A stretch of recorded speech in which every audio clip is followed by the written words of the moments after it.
Just for us to help study, or will those be on the quiz? I will probably never give you the questions that are going to be on the exam.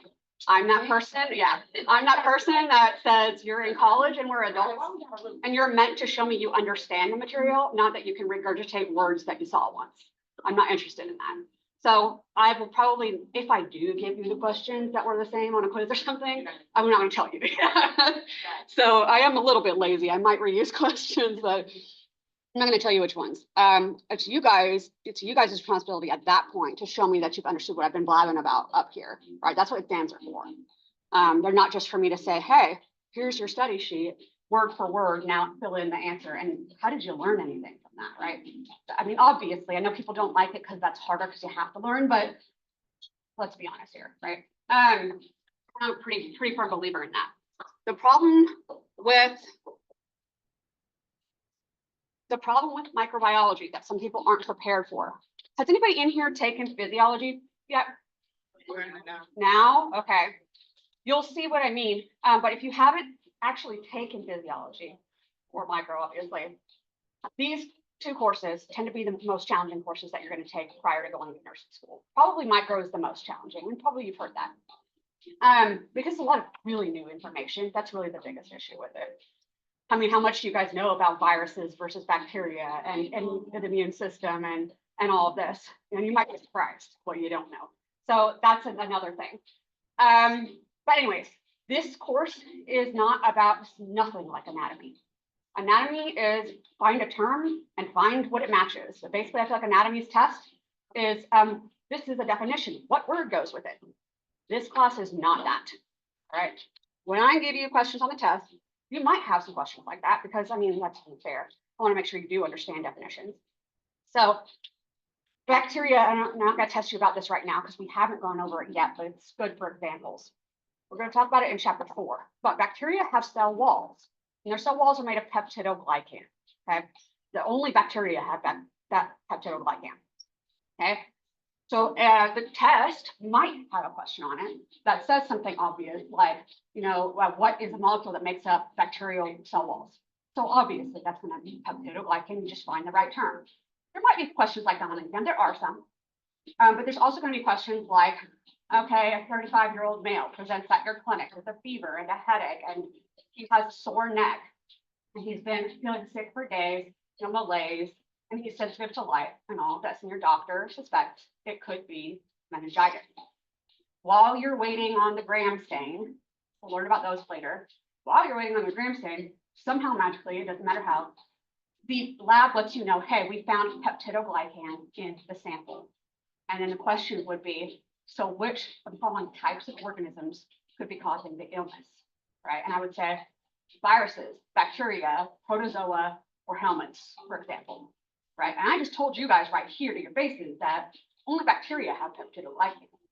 So you would know right now that that person's, meningitis is caused by bacteria based on just the presence of peptidoglycan. Yeah. Can it just be like other random bacteria? There should not be any bacteria in CSF, which is what we would be testing for meningitis. Yeah. Meningitis. So your CSF should be sterile. So if you've got peptidoglycan in there, and I'm not going to, like, for example, that, right? I'm not going to have tricks in there. I promise there is an answer, and it is in the question. So if you think there's a trick, you're either not understanding the question or you didn't understand the material well. So those are usually the problems that are going on. So, and if you feel like there really is a trick going on and you're reading the question and maybe I just didn't word it right and I didn't see the trick, it can happen, then ask me. Don't wait. Don't wait and be like, man, that question was hard. And nobody tells me that I worded it in a weird way and everybody got it wrong. Tell me, somebody just tell me, okay? Because if I reword a thing or if I put a question, like I've had, the lab usually is where I have this problem the most. If I put a question in the lab, for example, and I ask you, and everybody's missing it because of the wording or how it's the tape is placed on the thing or whatever, I'll give you the points. That's my fault. That's on me. But if you guys are just misunderstanding it, that's on you, right? That's fair.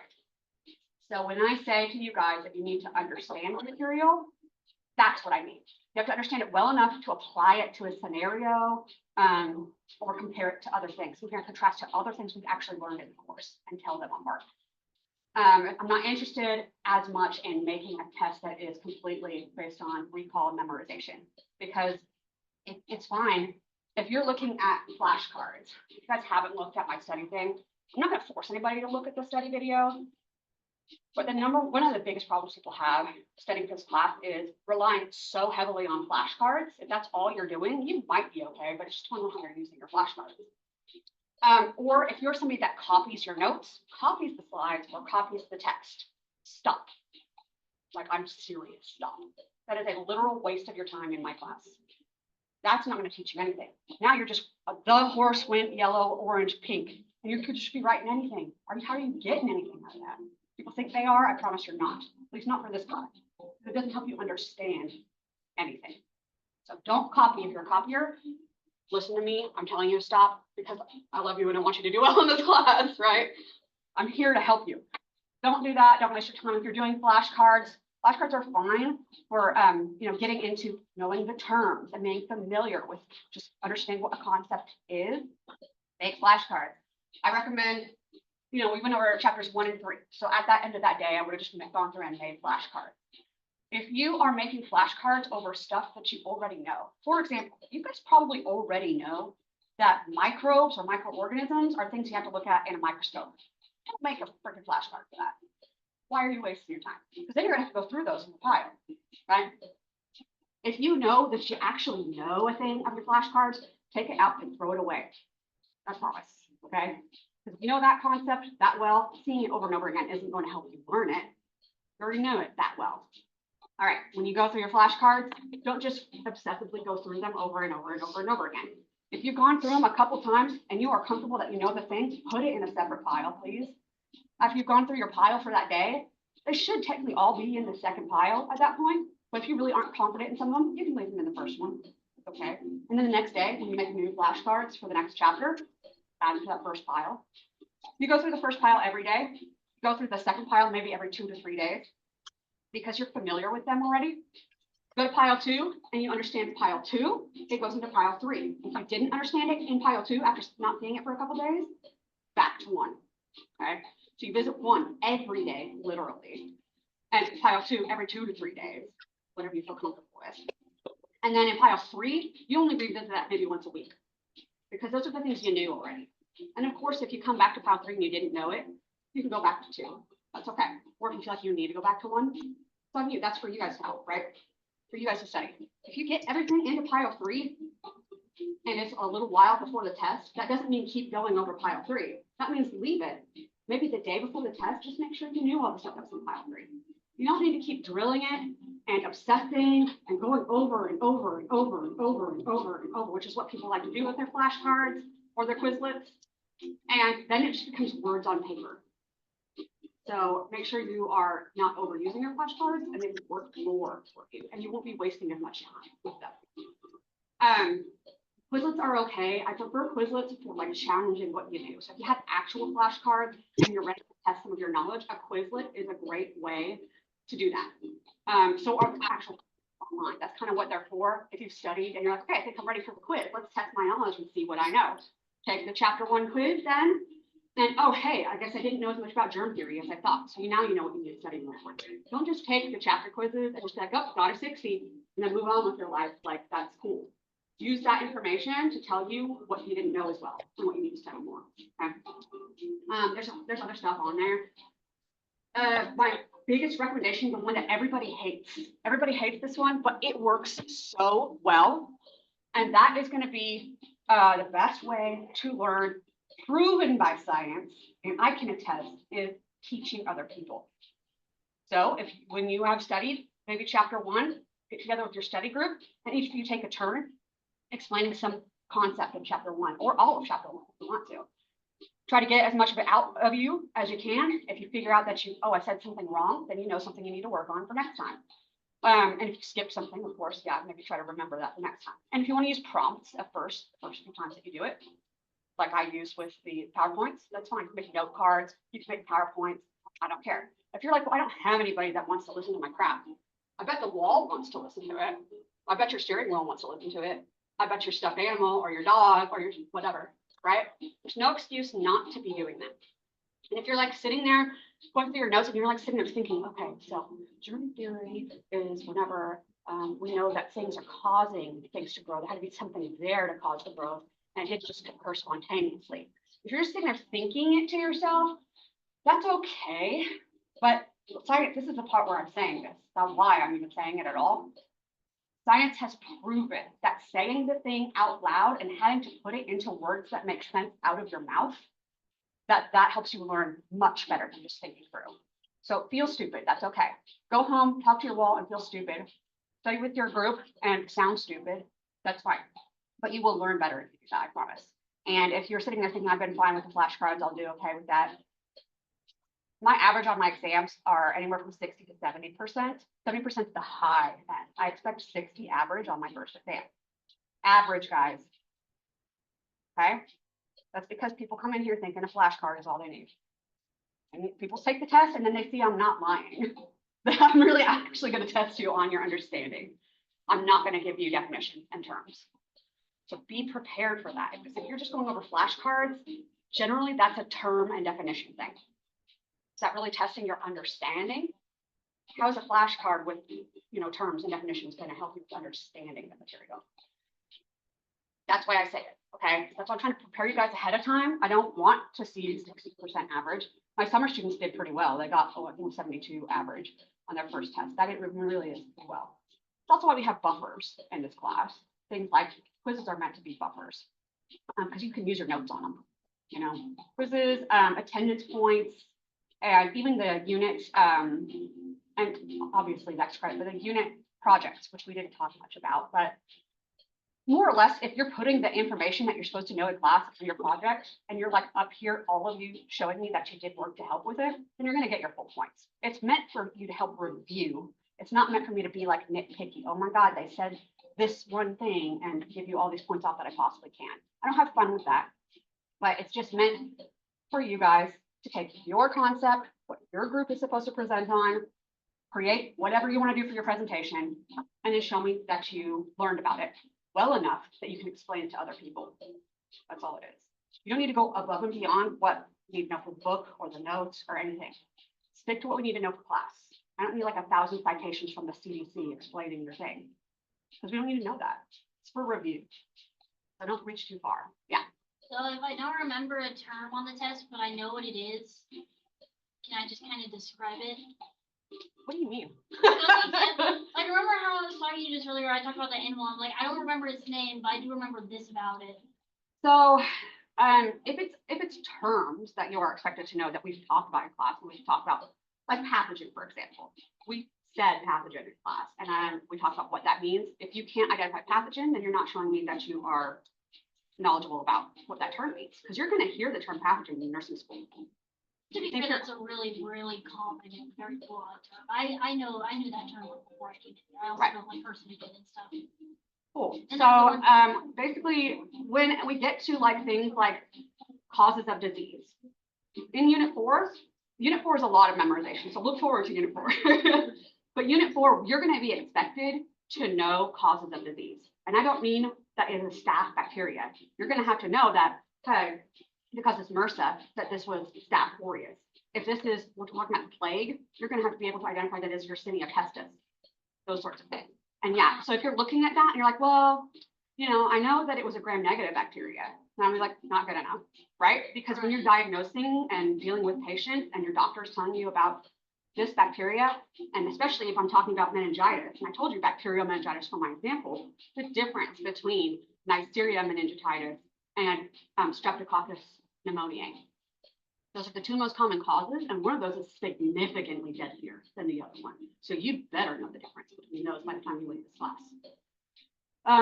But anyways, so that sort of stuff, when you need to know the details, you'll know that you need to know the details. Okay, that makes sense. Everybody joined in?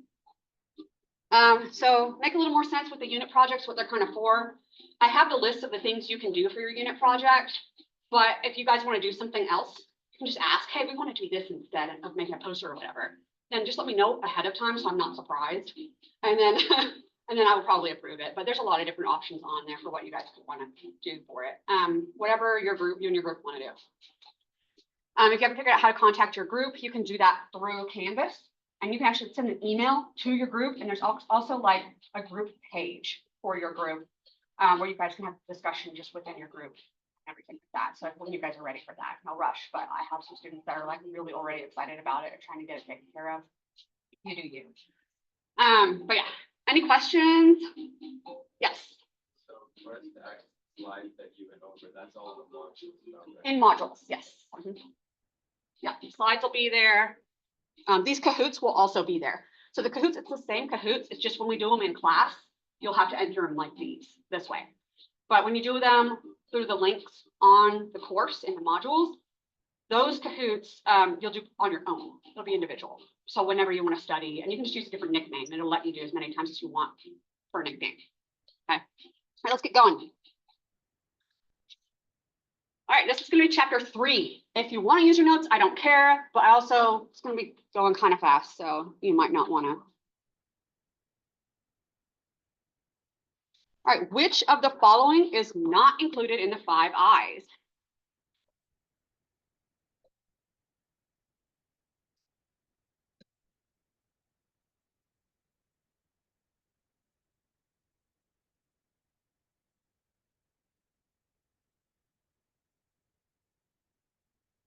That just reminded me of something that I want to be sure I mentioned to you guys.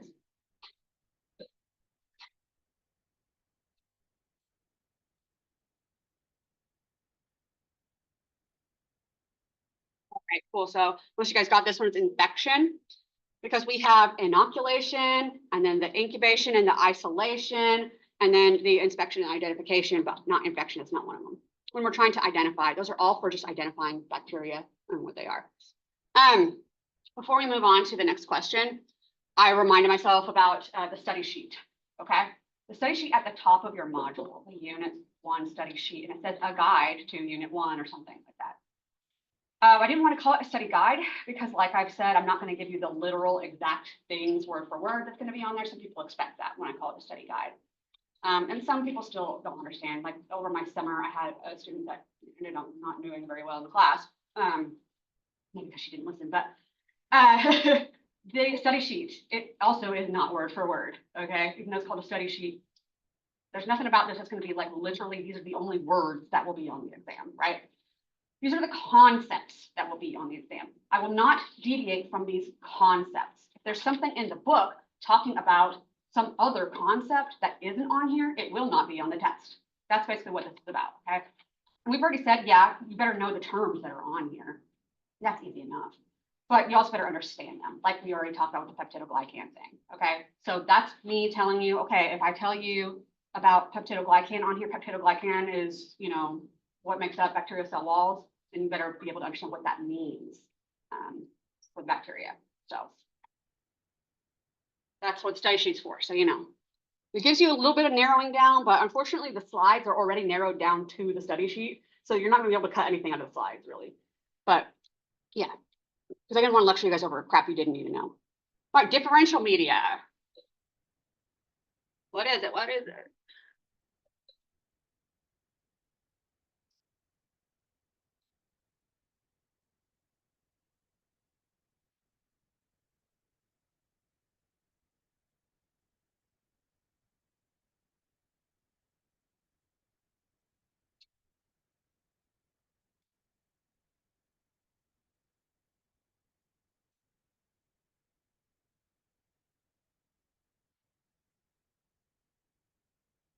And all the, in case you didn't read the syllabus, all of my exams are multiple choice only. So I don't want to read your handwriting. I don't want to try to figure out what you're typing in the box.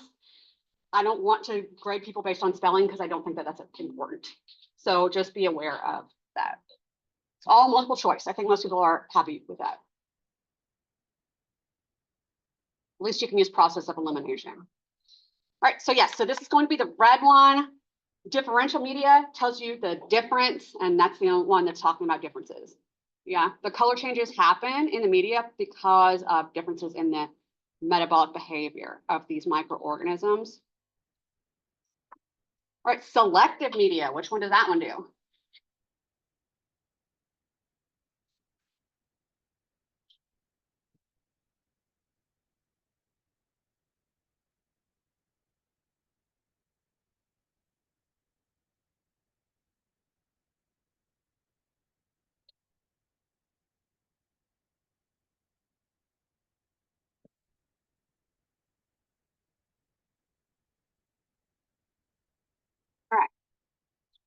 Selective media selects for some organisms to grow and not others. So this is where I want to warn you guys, like just because I'm telling you selective media selects for some things, if you are literally always looking for selects, you're going to be disappointed.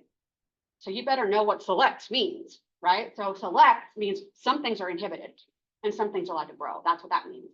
So that's why the blue is the answer here, okay?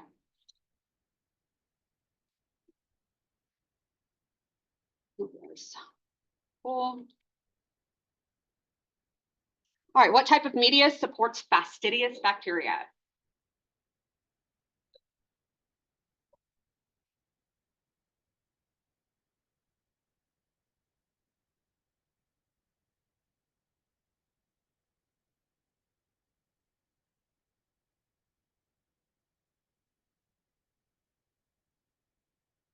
All right, so that's going to be enriched. Again, these are kind of terms that you just kind of have to memorize a little bit. But if you're fastidious, it means that you need an extra growth factor or something added into your media.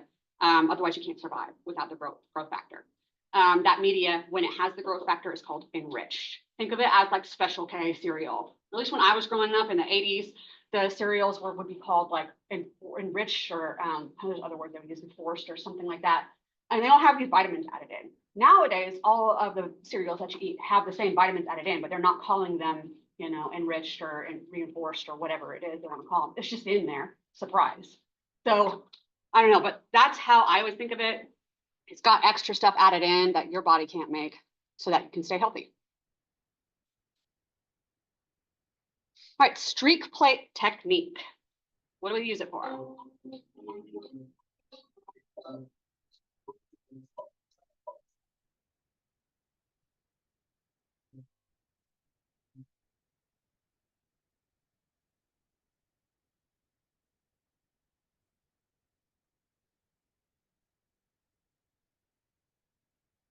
So in the process of wanting to figure out what an organism is, if you swab my throat, like we said before, swab the throat, put it on a plate, a whole bunch of stuff's going to grow on it. Yeah.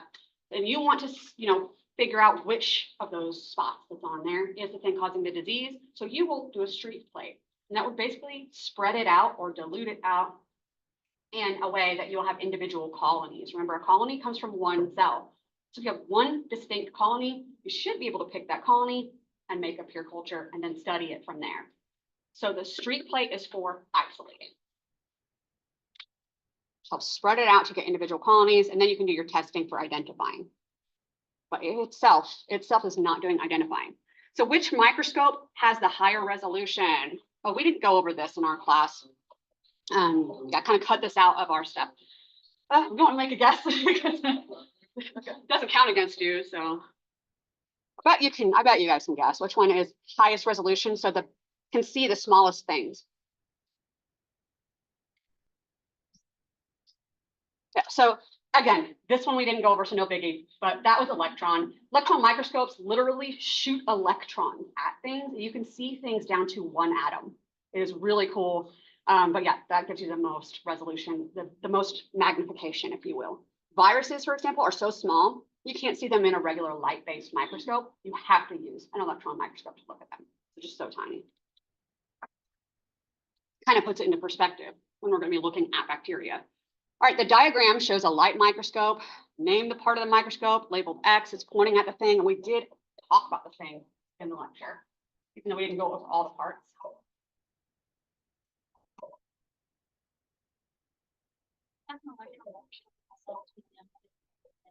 Yeah, they're pretty expensive.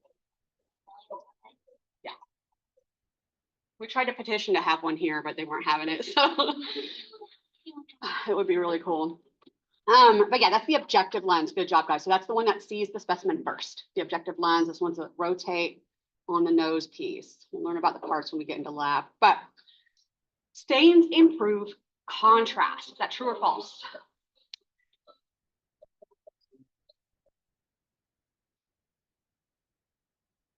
Almost there.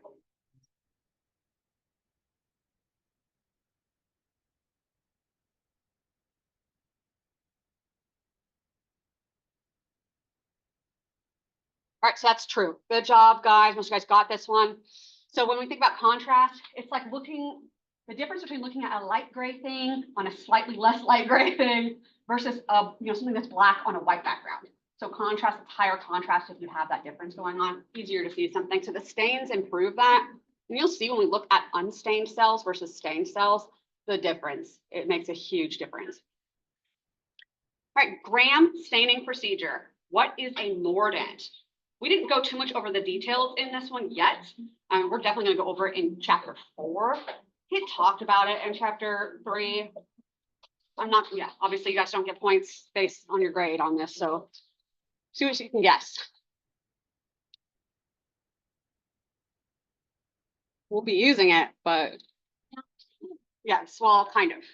So the Gram stain, unless you guys actually got this one, I'm very proud of you. That's iodine. Our mordant is iodine. So in the Gram stain, and again, we'll talk about this in chapter 4, and we'll definitely talk about this in the lab. But in the Gram stain, you have crystal violet, which gets stuck in that peptidoglycan I was talking about, right? Crystal violet, you're going to stick it in place with your mordant, which you can make a like brick mortar that sticks bricks together. That's how I remember it anyways. That's iodine, our mordant. And then we have alcohol that we will rinse the specimen, and anything that was crystal violet that didn't get stuck in place will rinse out. And then we will counter stain with safranin, a red stain. And so anything that lost its purple color that didn't move on to the purple will stain red. So you can tell the difference between the ones that were positive for the stain, the purple, or negative. Remember that red was negative and the purple was positive. So we'll go over the details on how that works in chapter 4, as well as in the lab. It's lab number 3, so we'll see it pretty soon. But that's what's going on there. All right. Acid-fast staining is to diagnose, and I believe we brought this up very briefly, but what do we use acid-fast stains for? You guys have worked in hospitals, maybe this will help you. AFB. This is a test called AFB.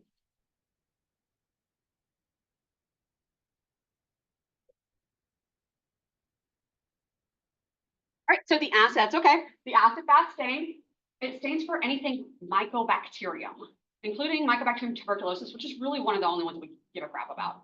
One of the other ones that's medically significant would be Mycobacterium leprae. You want to guess what that causes?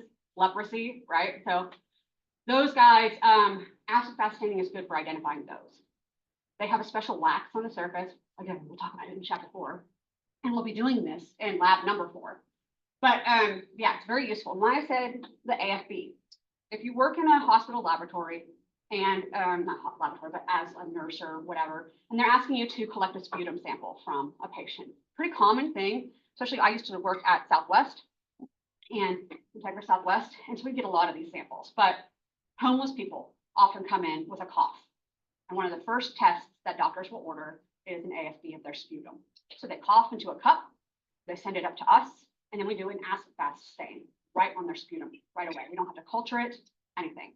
We just do this test, stain it right there on the specimen. And if we see that it is positive, that there are cells in there that are staining as acid-fast, we're holding on to their stain even in the presence of acid.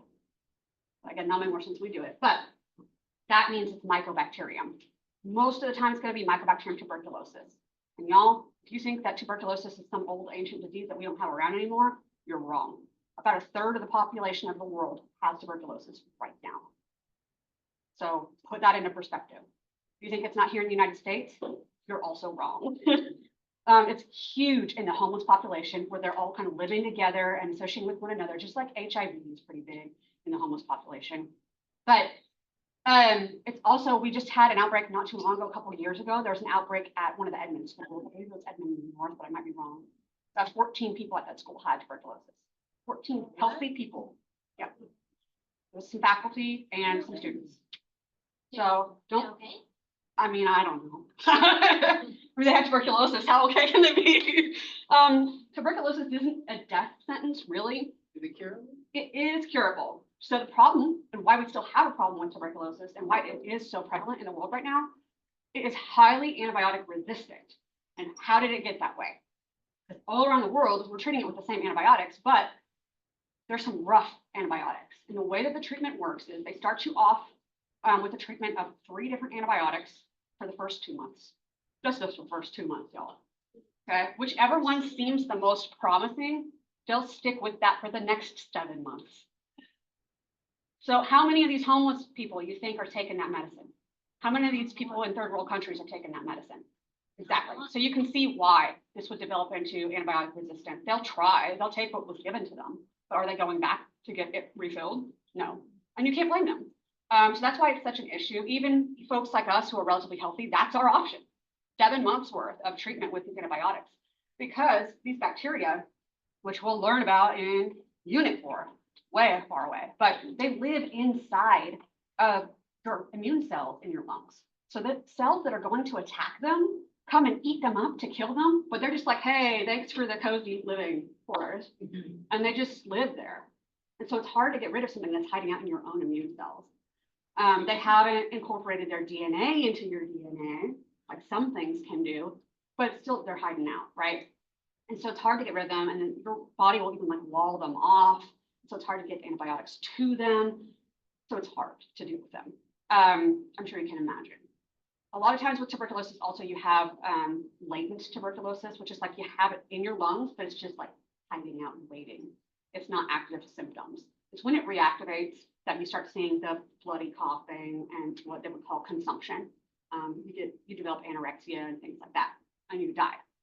It's a very deadly disease if you do get reactivation tuberculosis, like 30% fatality rate or something like that. So yeah, so if you get it, you definitely want to treat it, but people can have it and not know. That's why they give you the PPD skin test if you go work in hospitals, because you could be having tuberculosis and not even know. A lot of people go in there and get that skin test like, I don't have tuberculosis. You sure? So it's kind of crazy to think about, but that's the truth of it. That's some stuff we'll talk about a lot more later on. So that was our last question. So here's our final podium, and then we'll get into chapter 2, which is just reviewing chemistry, which is your favorite, yeah? It used to be, I say used to be, when I took, literally 20 years ago when I took this class, it used to be we had to have biology to take this class, not chemistry. I don't know when that rule changed, but I have heard from the nursing department that going forward, maybe not next semester, but at least in the future semesters soon, they're going to be switching to having to take both chemistry and biology. I'm sure you guys will agree as we start learning this stuff, that would help a lot to be coming in here and knowing about, you know, how DNA works and metabolism, what a cell even is, right? So sorry that you guys didn't get that. That's not up to me. But yeah, good job, guys. So we're going to go ahead and get into, if I can close this, go away. Let's get into the lecture. So again, some of this should be review. So if I really feel like you guys probably should know the thing, I might be kind of pushing through it faster. For example, I would hope that you guys know an atom is made up of a neutron, an electron, and a proton, right? But 3 things going on in that atom. That neutrons and protons typically equal one another in the core, and then the electrons floating on the outside. And determining what an atom is, whether it's carbon or nitrogen or anything else on that periodic table of elements, that's determined by the number of protons and neutrons, and then how many electrons are on the outside. And that gives them their properties of whether they're a halogen or whether they're going to be, you know, a metal or anything like that. Don't ask me about those. I don't know. Okay, this is not my forte. I had a major. I majored in my undergrad was in biochem, but still, I don't care for this. Okay. All right. Molecule. Anytime you have any atoms bounded together by a bond of any kind, that's a molecule. Not crazy. Compound. We have at least 1 or 2 different elements involved there. So you could have, let's say, you have 2 oxygen atoms bound together, right? We know O2, everybody's familiar with that one. That's a molecule, but it's not really a compound because it's just only got oxygen in it. So if we're talking about CO2, carbon dioxide, now we're talking about compound. It's got 2 different things in it, okay? All right, 3 types of bonds. I do need you to know these 3. I'm never going to ask you about a van der Waals force because I don't understand it. So these 3 are important in biology. If you're going to understand any single bond in this course, because I'm going to bring it up so many times, it's going to make you sick. It's the hydrogen bond, which yes, I understand is the most complicated of all of these. But I'm going to hopefully explain them to you, all right? So covalent bonds, this is where we're sharing our electrons. So 2 guys coming together, and they're having those, at least one electron shared between those two atoms, and they'll kind of flow between those two. I'm sure you've learned in chemistry, some atoms like oxygen are electronegative. And what that means is they hog the electron. They just have it most of the time, and the other guy gets it sometimes. So it's still a covalent bond, but like they're hogging it. So they have a more negative charge on them. When you see this, and this part's the most important part, I feel like, about understanding the covalent bond going into the hydrogen bond, okay? When you see this, if we talk about this in water, you have your oxygen, which I already told you is electronegative. It's hogging. So it's hogging the electrons from the hydrogen that it's connected to. So it's got a negative charge because it's hogging negatives, right? The electrons are negative. So what happens to the hydrogen? They have a positive charge, right? So they have a positive polarity. They're not ions. They're not separated off into the wild blue yonder, but they have a charge to them, a polarity. So the oxygen has a negative polarity. The hydrogen has a positive polarity, solely because the oxygen's hogging the electrons. And so that's an important concept to understand. There is sharing of electrons there, but because we're hogging, we can change the properties of the hydrogens and the oxygen. So already, that's a bigger deal, right? Than if we're talking about carbons to hydrogens, they're evenly sharing their electrons, yeah? So you guys know that a little bit about organic molecules. I'm sure some of you guys learned about that stuff. Carbons and hydrogens very evenly sharing their electrons. Nobody's got a charge. So the hydrogen in that carbon-hydrogen bond, completely different from the hydrogen in water. Yeah? And the aspect of it where it has that charge, that positive polarity to it, is what's going to be important in our hydrogen bonds here. Okay? So hogging electrons can happen in your covalent bonds, but we're still sharing. All right? And this is what I already told you guys about the polarity, where that oxygen has that negative polarity and the hydrogens will be positive because the oxygen is hogging. Forgot that slide was there, I would have just shown it. All right, ionic bonds. This is like sodium chloride. So a lot of times what we see with salts. Most of us know this, that sodium chloride will dissociate in water to make Na plus and Cl minus. So why is the Na plus and why is the Cl minus? Because the Cl wanted another electron to make its outside orbits happy. We don't need to go into the details of how that works, but it wanted that extra electron to fill its orbit, but now has a negative charge because it has that extra electron. It stole it from sodium. Sodium was happy to give it up because it didn't need that extra electron just chilling on that one sole orbit out there. So it's like, yeah, happy, give it. I don't need it. Now it has a positive charge. So those things where sodium donated its atom to chlorine, and we know which one donated because the positive, it lost its electron, so now it's positive. It lost that negative charge. And the other one is negatively charged because it gained that electron, which is negatively charged. So you can follow those electrons and see which one donated and which one accepted the electrons. Yeah, I understand this is going to lead into redox reactions. If you guys don't remember a redox reaction, reduction and oxidation, that's later on though, not this chapter. Okay. It'll be chapter 10.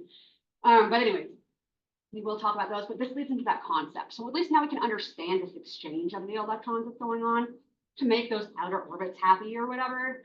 And they'll exist like this in like salt in solid form bound together.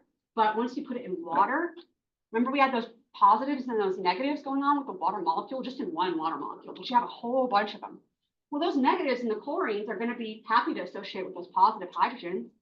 And the positives and the sodiums are going to be happy to associate with the negatives of the oxygen. So they kind of come apart. That's called ionization. Okay?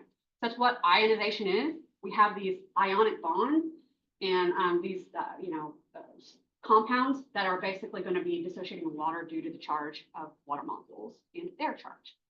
The most important thing to remember about ionic bonds, they're transferring or donating electrons. That's probably what I'm going to ask you on the test about them. But the concepts will come up later. We already talked about that. Yeah, this is where cations and anions. The way that I remember cations is the T looks like a plus to me. So T plus positive charge. Okay. I'm not going to quiz you on that, but in case you guys forget which one is which when somebody's talking about it. All right, so that's how that happens. Hydrogen bonds. Now we're moving into this category. Okay, so we talked about covalent bonds. We have sharing electrons. Ionic bonds, we have donating electrons or losing electrons, depending on who you are in the situation. Hydrogen bonds do not have any electron movement. They are solely relating to that positive charge on your hydrogen that is bound to something that's negatively charged. And this is easier for me to draw on the board, but we go on this next, I think it's huge space. Hard for you guys to see it. But if you have oxygen and you have your hydrogen, I'm so sure. Okay, and we already know oxygen is hogging electrons. So because of that, electrons are negatively charged. We're hogging the electrons, so we have our negative here. And our hydrogens, because they're not getting the electrons as much, our polarity is positive. We're still covalently bound. We're still sharing in our covalent bonds, but hogging, right? You can imagine, like if you were playing like with your sister or whatever, me, because I was the older sister maybe, so I'd be the oxygen. But yeah, if I like had the blue paint that you're painting with the most, my painting would have the most blue on it, and hers might only have a little bit, but we had to share because mom came in and took it. So it's sort of like that. One of them's hogging, and one of them is, positive because of that. All right. So this right here is what dictates a hydrogen bond. I'm sorry that this marker sucks. I'll have to bring more in the future. That positive, right? Imagine now that there are more water molecules in a cup of water than just one, which there are, obviously. So what happens is this plus,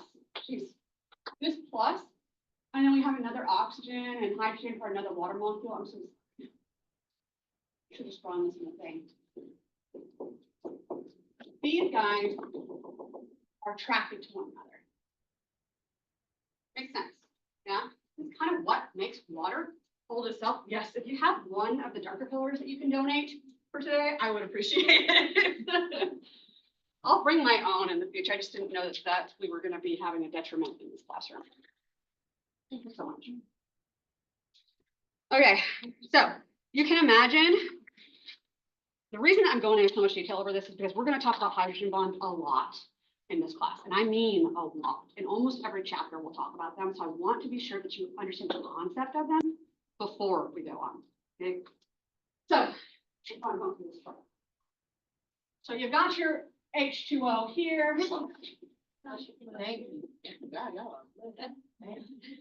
And your H2O there, and your positives are going to be attracted to your negatives, and your negatives are going to be attracted to your positives, just like North Pole and South Pole magnets. Yeah, that's a hydrogen bond. That's all it is. Because we've given a polarity to that hydrogen, it's now got a positive polarity from that unequal sharing. Now that polarity allows it to associate with other negatively polar things, or even completely negatively charged ions. But if it's got a negative to it, and this has got a slight positive polarity, and they're associated because of those attractions, hydrogen bond. Okay? Why is this important? You guys remember DNA? So DNA is a double helix. Yeah, and we've got all these like rungs in the helix. That's how we draw it anyways. And we've talked already about nitrogen and nitrogenous bases, but those A, T, C, G, A binds with T and C binds with G. We're going to go over this in a lot of detail in chapter 6, but these associations, A wanting to associate with T, that's a hydrogen bond. They hydrogen bonds together. C binding with G, that's a hydrogen bond. So if you untwirl that whole helix, what you've got is one side of a ladder with A, T, C, G, whatever, and its matching side complement to it, right? You have an A, and on the other side is a T. If you have a C, the other side is a G, and so on and so forth. Cool. So it's like a anti-copy of itself. Well, that whole double helix, those two sides that are matching up complementary like this, hydrogen bonded. Your DNA strands are held together only by hydrogen bonds. Incredibly important. Yes? So already you can see the importance here. Why would it want to be able to do that? How many times do you need to make new cells?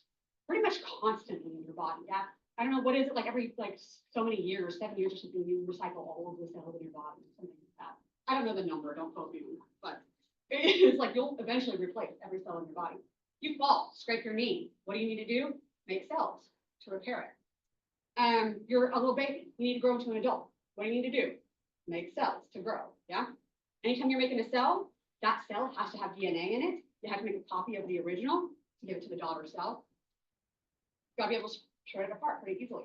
Hydrogen bonds allow for that. Okay. It also allows for repairing mistakes. You go out in the sun for too long, and you get some of these guys bonding to their sides instead of across, called thymine dimers. Your body can recognize that and cut out the bad pieces and put in new ones. It's way easier for it to do that if it's just hydrogen bonds instead of covalent bonds. It's a lot of energy that goes into breaking a covalent bond. Make sense? So hydrogen bonds are weak. We know that because they're not exchanging electrons themselves. They're just associations based on charge. Proteins, you guys remember amino acids, I hope. Let me get rid of this because I need some space. I always try to draw this in a weird way. I got points off one time on my test because I drew it the opposite way of what they were expecting to see it. I knew it was right, but my professor, who still teaches there, by the way, it was 20 years ago, I'm still teaching him. He argued with me and was like, no, you didn't do this right. I literally just drew it the opposite orientation of what he was expecting. But anyways, so if you guys have a situation like that where I call you wrong, but you're like, no, I'm right. Like, you let me know, and I'm not going to do like he did, because what he did, I brought my one question that I got wrong the whole test. I brought it up to him. I'm like, this is right. And he's like, no, this is wrong. And he literally in the front of the whole class, he was like, she thinks she knows better than me. And like, legit. So what did I do? I went to the head of the chemistry department at Stillwater and to my advisor, who was the biochem. And then I went to both of them in person. I was like, you need to tell this guy. Like, and then literally the next class period, he apologized to me in person, but like not to face. Who cares? So he's still there. Don't take cell molecular biology with that guy. Anyways, this is, yeah, it made me so mad. This is an amino acid. This is one amino acid, okay? So this R group determines what amino acid we're talking about. It could be lysine, it could be phenylalanine, it could be cysteine. There are 20 of them, I'm not gonna name all of them, but there's 20 different ones. Some of these R's have a charge to them. Some of them are hydrophobic or water-fearing, which we're gonna get into in a moment. But based on how those R groups might interact with the guy next to them, so we're going to do this. Trying to think what would be the other one. And then page, whatever. And then another one out there to the side. Okay, and then this one have a carbon, and this one have an R on it also. And you'll see, oh, whatever. You guys get it. There's two amino acids here linked together. And by this bond right here. By the way, that's called a peptide bond.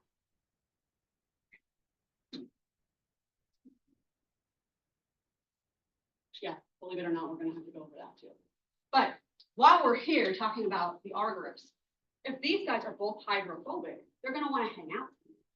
If one of these guys hydrophobic, water-fearing, and one of these guys hydrophilic, water-loving, they don't want to have anything to do with one another.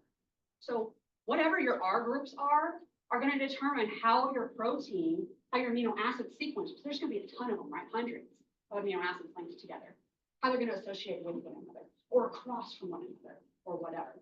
So those hydrogen bonds that they'll be forming, or ones that won't form any because they're hydrophobic, if you're hydrophobic, you don't have a charge, right? That's typically how this goes. We learned how water has a charge to it. If you have a charge, you interact well with water. If you don't, you don't. It's like oil and water, you know? So typically that's how it goes. So if you have a charge versus no charge, this will do well with H2O. Just put a plus so you can tell the difference of what I'm talking about. And this one won't. But those guys will want to group together with other hydrophobics.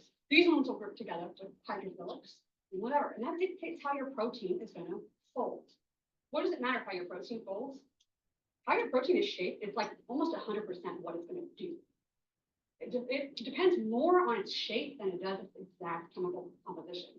Because even if you replace this with another charge, it might still be able to do the same thing. So it's not as important if you have these exact amino acids most of the time. Sometimes you can replace them with other charges, other groups, and they'll still have the same shape. Maybe a shape like this versus like this. Depending on how those R groups are interacting with each other in the entire thing. Starting to make sense why that's important? Okay. I don't know if you guys know this, but your genes code for proteins. They don't code for anything else. They either code for proteins or for things that help make the protein, like your RNA, ribosomal RNA, or things that trigger when things are expressed. But only things that your genes make are proteins. The only thing that your like 20,000 genes make are proteins. So you might be like, well, there's sugars and fats and stuff too, though. The proteins determine that, not the genes. So think about that. How your protein is shaped might favor making more fat cells than somebody else. It just depends. There's a whole lot going on there, of course. But yeah, so now we're kind of getting why those protein shapes are going to be so important. Because if your genes only code for proteins and everything about you is coded by proteins, that's important. You guys remember how we talked about prions? I said they were misfolded proteins. Starting to make a little more sense why that's a big problem. They're misfolded, and they usually have those hydrophobic water-fearing on the inside of their little spiral or whatever. And now we're misfolded, and we have them on the outside, and we can't interact with water. And what are your cells mostly made of? Water. So you can see how they would stick together, like oil would stick to oil, and water's going to be around it. And now suddenly we have the conglomeration of these misfolded proteins that are like oil in your brain, causing holes to form. Yeah. Hydrogen bonds, guys. All right, so yeah, it's all dependent on that hydrogen having that positive polarity and an interaction with something negative. There's no electron exchange there. It's just based on charge. We don't need to go over reactants and whatever. Reactants and products, you know what that means. All right, solutions. A solute is something that you're dissolving something in, like water. A solvent, I'm the opposite of what I just said. A solute is like salt or whatever dissolved into water, which is solvent. Dissolving. So I see dissolving has a V in it and solvent. I have to break it down like that or I won't remember. Luckily, outside of this chapter, I'm never going to ask you about this. I'm not going to refer to something as a solvent and a solute ever in lab. Okay. But it is kind of important to understand the concept. The V, the dissolving, is the part that helps me remember it. If I don't write it down, it's like one of those things like the King Philip, whatever, the kingdom, phylum, class, order, family, genus, species. I literally have to say it all at once in order to know what order they go in. Anyways, concentration is just determined by how much of the stuff you're putting in there. All right, the solute that you're putting in a solvent. Hydrophilic versus hydrophobic versus amphipathic. Hydrophilic, water loving. If you have a charge, you're probably hydrophilic, water loving, because water has a charge too. Hydrophobic, water fearing. You do not have a charge. You are what we call non-polar, right? And this is usually things like fats, fatty acids, oil and water kind of stuff. Okay. Hydrophobic, water fearing, repels water. There are biological molecules, obviously, that are going to be hydrophobic, like our fatty acids, stuff like that. But the most important molecule in our membranes, creating our membrane that surrounds what's inside of our cells and keeps everything there and all of that, is going to be our amphipathic molecule, phospholipids. So we know that lipids, we just said, like fats, hydrophobic. Not a surprise there, right? You guys don't need me to tell you that lipids are fats, right? So that part is water fearing, hydrophobic, but it has a phospho head. Phosphates are highly negatively charged. And they look like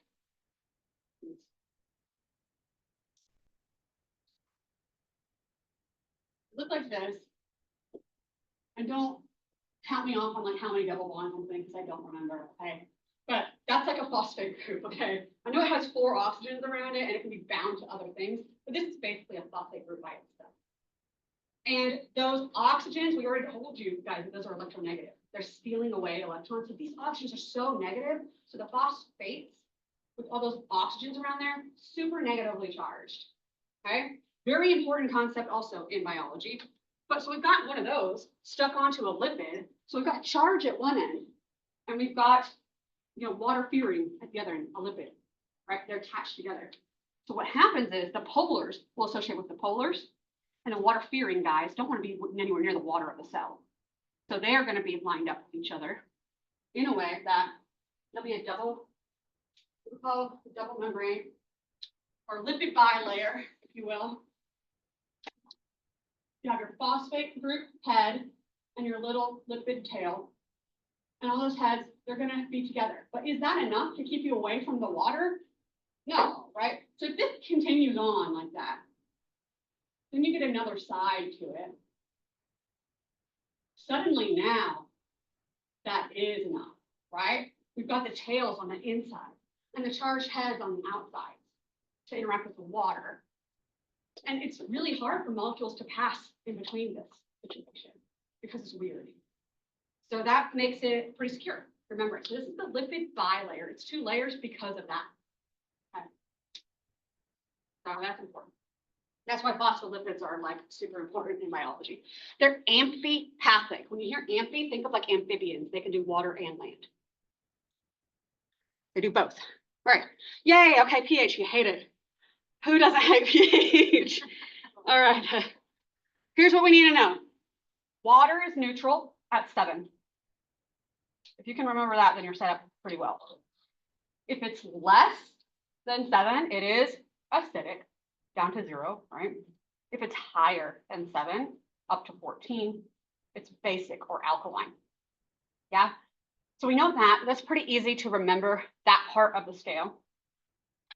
As far as like why it is the way that it is, I mean, it depends on hydrogen ions in the solution. You guys remember about this? It's gonna kill you. Okay. Think of water. I'm sure you guys know water doesn't always stay as H2O in its little solution. It like randomly is constantly always like it's like Schrodinger's cat. It's always like both ways. Sometimes it is hydrogen ions, literally by themselves, and then hydroxyl ions by themselves. So it can be either way. When you're water and you're 7, these are equal. That's what the 7 is talking about. It's talking about the concentration of this. That's what we're always looking at with pH, is the hydrogen ions. Okay, that's why the H, pH is for hydrogen ions. Okay, so that's great. Anytime that this increases, which you can do with acids like hydrochloric acid, which will give us H pluses. I mean, clearly, right? It's not giving you OHs, it's giving you H pluses. And those are all you're concerned about, H pluses or OHs. Anyways, if it gives you H pluses, then we're increasing our hydrogen concentration. But that means going down in pH. So does that confuse everybody? Because some people get really confused about that. But I'm sure you guys are sitting there like, we know the freaking acid, and we hate it. Don't we all? Don't we all? Okay. So let's go over it one last time. I'm not going to go into detail over it. I'm not going to make you guys ever write it out or do math with it. pH, we're talking about 0 to 14, 7 being neutral. pH is the negative log of the concentration of hydrogen ions. It's H hydrogen. So we know that already. That's what we're looking at the concentration of. So as this gets higher, more H pluses, this negative says the number gets smaller. Yeah, I can literally tell you what is happening. We're talking about a pH of 2. And that means we are at 10 to the negative 2 concentration of hydrogen ions. Yes. And pH of 10 would be 10 to the negative 10. Now we know 2 is more acidic and 10 is more basic. But the reason that is because 10 to the negative 2, which is like what? 0.01. Yeah. And then that, I'm not going to write it out, but it's a whole bunch of zeros, whatever. And then the 1, which is more when you look at it written out that way. This one, right? There's a bigger number. So that's why it's written out the way that it is. Okay. Kind of makes sense as far as reprising that and getting back to thinking about how pH works. So the more hydrogen ions you have, remember that negative here. Again, I'm not going to make you do the math of it. So remember that that negative is why the number of the actual pH is going down. The lower the pH number, 1, that'd be 10 to the negative 1, that's a bigger number than 10 to the negative 2. Literally talking about the concentration of the hydrogen ions. That's what pH depends on, okay? Biggest thing, if you have to like leave all that and that's all like, biggest thing to remember is at least that, you know, closer to 0 is acid, 7 is neutral, and 14 is base. If you can hold on to that, I will ask you about the hydrogen concentration, but that'll be like one question. So if you can at least hold on to the other thing, then you should be okay. Yeah, I'll give you something like which has the higher hydrogen concentration, it'll be like pH 2 or pH 10, and you would have to tell me which one has more hydrogen ions. There will be a question like that, so just be aware of it. But going forward and doing everything that we're doing in micro, be aware of what the pH scale is, like acid, neutral, and base. Organic chemicals are anything with a carbon-hydrogen backbone. You have to have both carbon and hydrogen going on in order to be organic. If it only has carbon, it doesn't count. It has to have both carbon and hydrogen. I'm not going over these groups right now. Cool.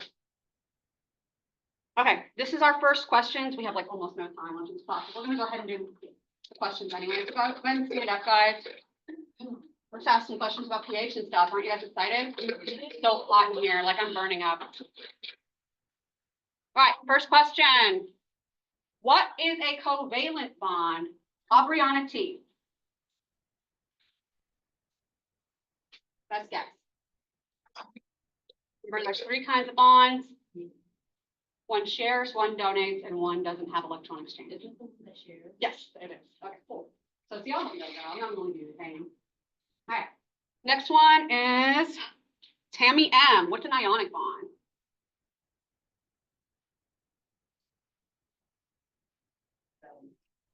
Huh? Yes, that's the donate one. Good job. Okay. Hydrogen bond. If we want to try, what's that one? That's gonna be Ingrid. That one is no movement forces between atom and molecules. Like Yeah, it's like attraction. Yeah, so positive and negative attractions. That force is what's holding them together. No electron exchange. Exactly. Good job. All right. What types of molecules tend to be hydrophobic? Lauren.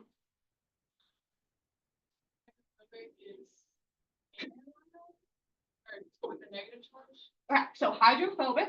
At least you're looking at the charge aspects. That is the difference kind of with them. So with hydrophobic, we're talking about water fearing.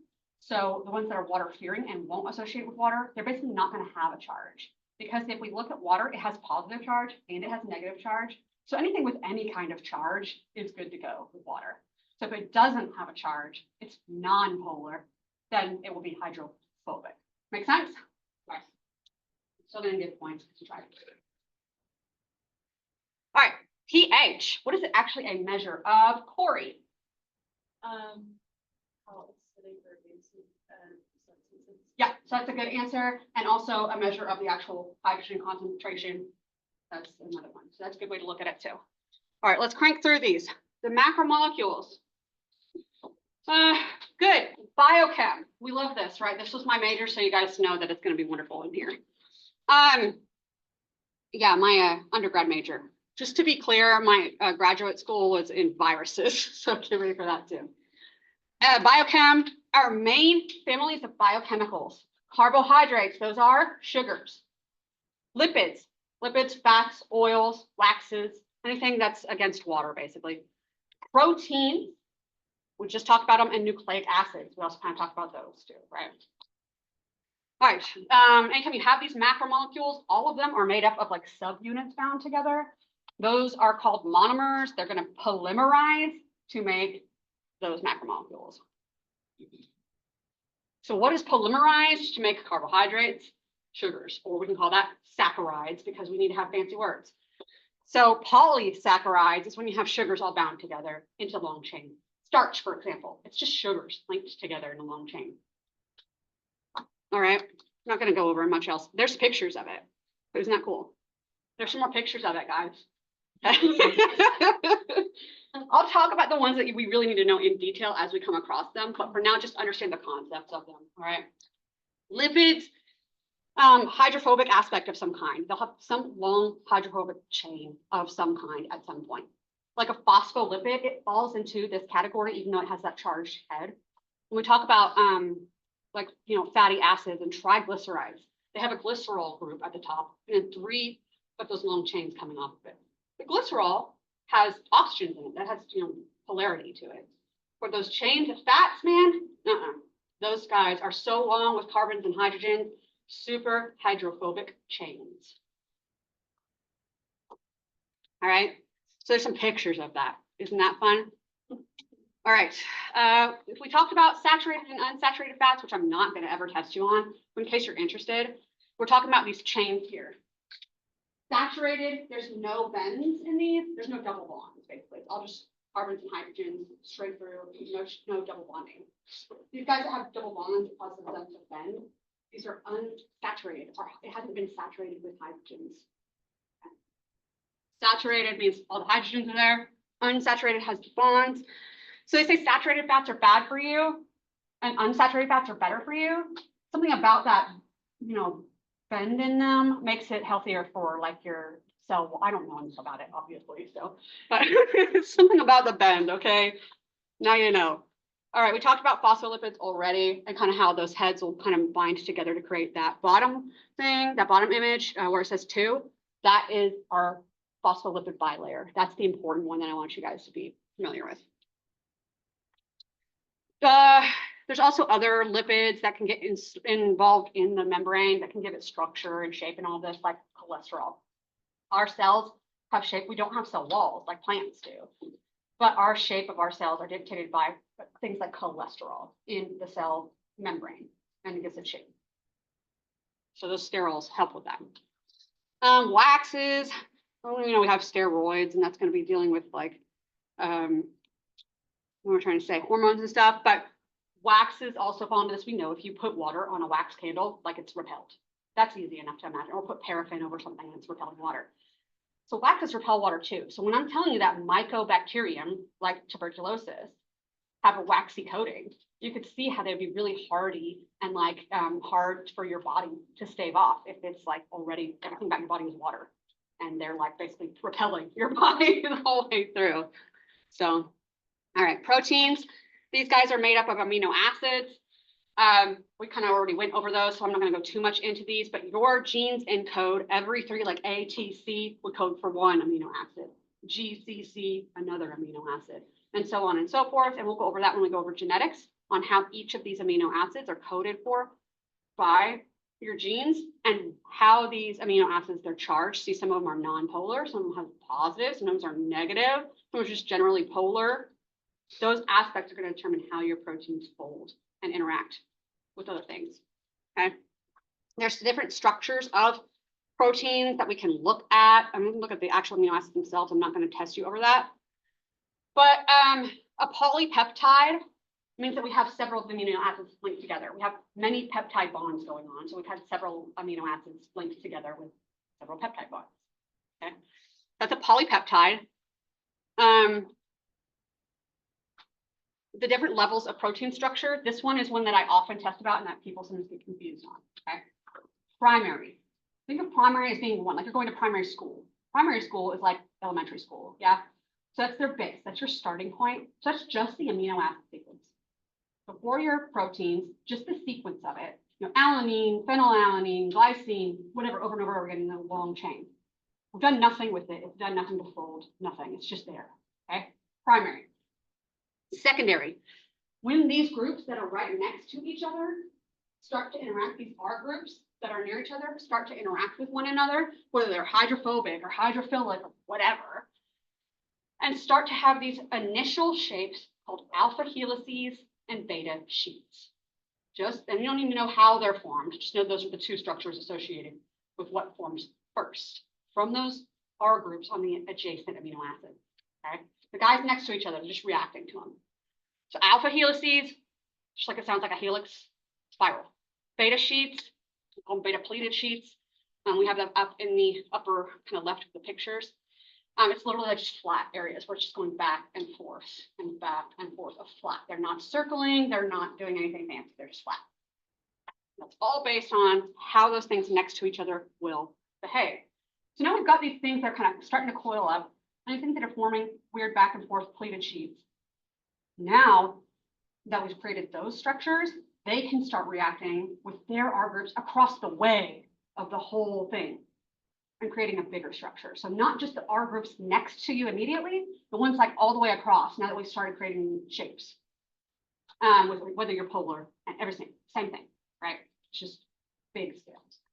So like think about if you had a piece of foil and it was laid out flat, and that is your amino acid sequence. Once you start crinkling it, some of them are going to twist and some of them are just going to bend back and forth, right? And as you're doing that and accommodating those shapes, that's just your secondary structure. But now these things that have already started having shapes and bending back on each other may not want to be anywhere near each other, or they may want to be closer or something like that, right? So it starts to interact with like the shape across from it. And then that is the tertiary structure. Does that make sense? So now we've got this whole wad of aluminum foil based on how it wants to interact with itself. That's the tertiary structure. That's it for that polypeptide, okay? You might see there's another structure level there. Most of the time in proteins, we don't just have one wad of foil, we have several wads that come together, that work together. That's the quaternary, okay? Primary, amino acid sequence. Secondary, the guys right next to each other making the alpha helices and the beta sheets. Tertiary, those structures are getting even more involved across the way with others, creating the polypeptide being folded up. Quaternary, multiple units coming together to function. They usually aren't going to function by themselves. All right, that's the structure of those. All right, enzymes and antibodies. We're going to get into more about enzymes and antibodies in other chapters, so I'm not going to talk about them too much. But one of the things to understand about proteins is denaturation. We can use heat and pH and stuff like that to break down hydrogen bonds that are associating with the structure of that protein. I already told you that the R groups right next to each other even are important in hydrogen bonds. So if you break those already, you're going to go straight back to that primary structure. And that ruins the function of the protein. You can use heat to do that. That's energy. Or you can like introduce more hydrogen ions. That disrupts how your hydrogen bonds work. Okay. Nucleic acids, you know deoxyribonucleic acid and ribonucleic acid. Yeah. DNA and RNA. We'll talk about their function and their structure a lot more whenever we get into chapter 6. But DNA, we have that nitrogenous base. We have a sugar. DNA is deoxyribose and RNA is ribose. And that is a pentose. They're 5 carbon. Okay, both of them are. And then a phosphate group, that charge, and that gives the whole backbone a charge.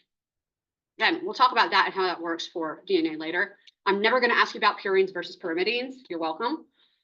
DNA and RNA, and we're going to talk about their function when we get, I don't want to go too much into this right now because we're going to talk about it later. We do have ATP. This is our energy molecule. And that might sound crazy. Did you guys learn about ATP at all? Okay. So our energy molecule, it is obviously one of the nucleic acids because it's got that pentose, it's a ribose. It's got the sugars. Oh, that's what I meant by sugar. It's got the nitrogenous base, adenine on this one, right? So adenosine means adenine with that sugar. Then the triphosphate, those 3 phosphate groups, they all are negatively charged, all like South Pole magnets, all repelling each other. They don't want to be anywhere near each other, but they're covalently bonded. So they're pushing away from one another, but they're held together by these shared electrons. And so if you can break that bond, you can release all that energy. And that's how our cells are powered. So much so that your oxygen that you breathe in helps maintain the whole process that makes the energy in your cell. That's all your oxygen does. When you breathe in oxygen, the only thing it does is help maintain all of these gradients and everything that keep making ATP. So if you don't keep oxygen breathing into you, the reason you die is because you don't have ATP. That's the only reason.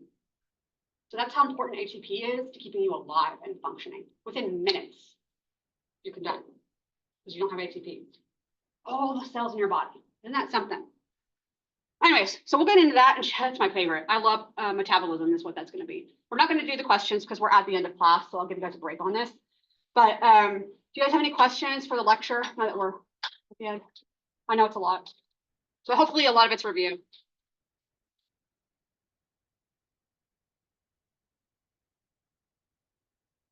Mhm.